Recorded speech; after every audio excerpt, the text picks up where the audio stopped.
My 4-year-old East Asian daughter swallowed a pendant, and that pendant exposed a murder the city's richest East Asian family buried for years. My name is Marcus Hayes. For 8 years, I worked in military intelligence where reading people became second nature. I learned to spot fear, lies, and guilt in the flicker of an eye or a subtle shift in posture. Now, I work in cybersecurity, a world of digital shadows and hidden threats. But nothing in my past, no interrogation, no mission, prepared me for the night my world shattered at the dinner table. My 4-year-old daughter, Emma, started choking. It was a terrifying, ragged sound. She coughed, gasped for air, and then, through tears, cried out that she had swallowed a pretty shiny butterfly. My wife, Jennifer, froze. It wasn't just the shock of a mother seeing her child in distress. It was a complete, unnatural stillness. Then, just as quickly, she sprang into action, but something in her eyes, a deep, primal fear, sent a chill through my bones. I didn't wait. I scooped Emma into my arms and raced to the car, Jennifer scrambling into the back seat behind us. The entire drive to the A, she was silent, her knuckles white as she gripped the seat, shaking uncontrollably. At the hospital, the X-ray confirmed it. A small, metallic object was lodged in Emma's esophagus. The doctors assured us the endoscopy to remove it was a routine procedure, but nothing about this felt routine. As they wheeled Emma away, Jennifer excused herself, saying she needed to call her father. A knot of suspicion tightened in my gut. I followed her, keeping to the shadows of the hallway. I heard her whisper frantically into her phone. "Dad, she swallowed it. What do I do?" I stepped out from behind the corner. "What did she swallow, Jennifer?" The color drained from her face. She stammered, offering up a string of excuses that made no sense. She said it was a cheap trinket, a gift from a friend, something she'd found. Each lie was more transparent than the last. Minutes later, we were in the observation room, watching the procedure on a monitor. The tiny camera snaked down Emma's throat, and then it found it. A delicate gold butterfly pendant sparkling under the scope's light. The surgeon, Dr. Moore, let out a soft gasp. His hand froze. "It can't be," he murmured, his voice thick with disbelief. He zoomed in on the back of the pendant. Engraved there were 4 simple words. "To Michelle, forever yours." Dr. Moore's face went pale. He quickly pulled up a news article on his phone and showed it to us. It was a missing person report for a woman named Michelle Turner, who had vanished 3 years ago. The doctor's voice cracked as he spoke. He had given her that necklace himself. It was one of a kind. Within minutes, the hospital room was swarming with police. Detective Santos took charge, his expression grim as he photographed the pendant like it was a sacred relic. He turned to Jennifer, his voice gentle but firm. "Ma'am, can you tell me how you got this necklace?" That's when she broke. Sobs racked her body as she confessed. Her father, the powerful William Blackwood, had given it to her. He gave it to her the very week Michelle Turner disappeared, with a simple, chilling instruction. Hide it and never ask questions. In that single, horrifying moment, I understood. My wife's family wasn't just dysfunctional. It was a criminal empire, and I was married into it. William Blackwood wasn't just a wealthy businessman. He owned half the city real estate, judges, politicians all dancing on his strings. And his son, Jennifer's brother Derek, was even worse. A creature of pure entitlement and violence, shielded from every consequence by his father's immense power. Detective Santos laid out the cold, hard facts. Michelle Turner hadn't just run away. Her car was found abandoned. Her bank accounts were untouched. Her family was still desperately searching for her, clinging to a fading hope.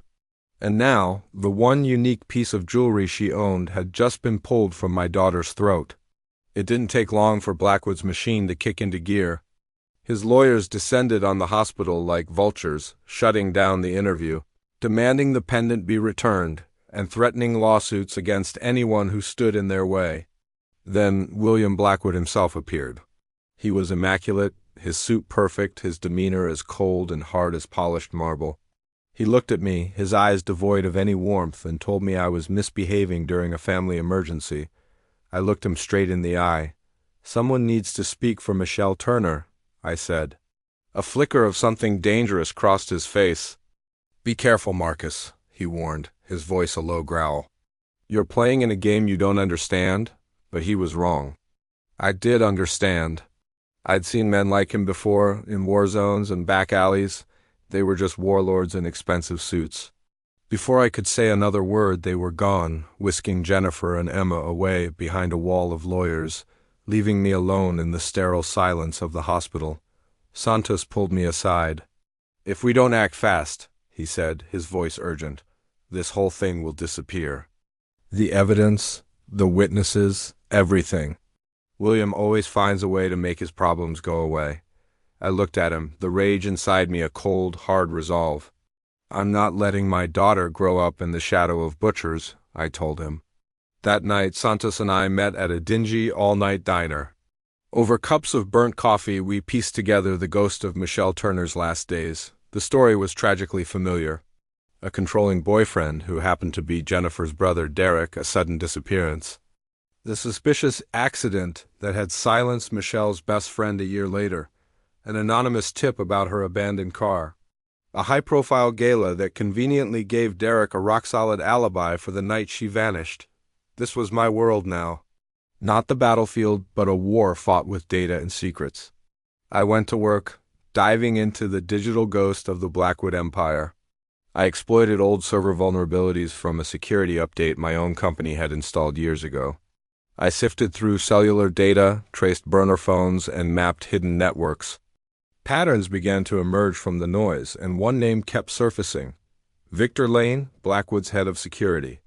An ex-cop with a reputation for loyalty and a penchant for violence. I tracked him down. This wasn't a police interrogation. This was my turf. I cornered him, used every psychological trick I'd ever learned, and broke him down piece by piece. Finally, Lane cracked. The story spilled out, ugly and brutal. Derek, drunk and enraged, had gotten into a fight with Michelle. He'd hit her. She fell, her head striking the corner of a table. She never got up. A panicked Derek called his father. William sent Lane. They cleaned the scene, erasing every trace of what had happened. They weighted Michelle's body and sank it in the deep, cold waters of the lake on the old Blackwood family estate. Lane then dumped her car across town and made the anonymous call to the police to throw them off the trail. Lane's confession wouldn't hold up in court. It was coerced, inadmissible. But it was the truth, and the truth was a weapon. I called my closest friend from my old unit, Ryan. He was a man I trusted with my life. He didn't hesitate. Together, with Santos providing unofficial backup, we went to the Blackwood estate under the cover of darkness. Armed with sonar equipment, we scanned the murky depths of the lake. And then we found it. A heavy, weighted object lying on the lake bed, exactly where Lane said it would be, but we weren't alone. As we prepared to mark the location, the silence of the night was broken by the crunch of boots on gravel. Blackwood's private security team swarmed us, their flashlights blinding. And then he appeared, emerging from the darkness like a phantom. William Blackwood, flanked by his lawyers, a smug, triumphant smile on his face. He threatened us with arrest for trespassing. He sneered and told me I'd lose Emma forever in a brutal custody battle he would orchestrate. For the first time in years, I felt the pull of real, physical violence. A primal urge to wipe that smirk off his face, but I held it back. I let him think he had won. I let him savor his moment of victory, believing he had once again crushed the problem under his heel. He hadn't. This wasn't the end. It was just the beginning. Thank you for watching. If you want to see how this story unfolds, make sure to subscribe, and hit that notification bell so you don't miss the next part.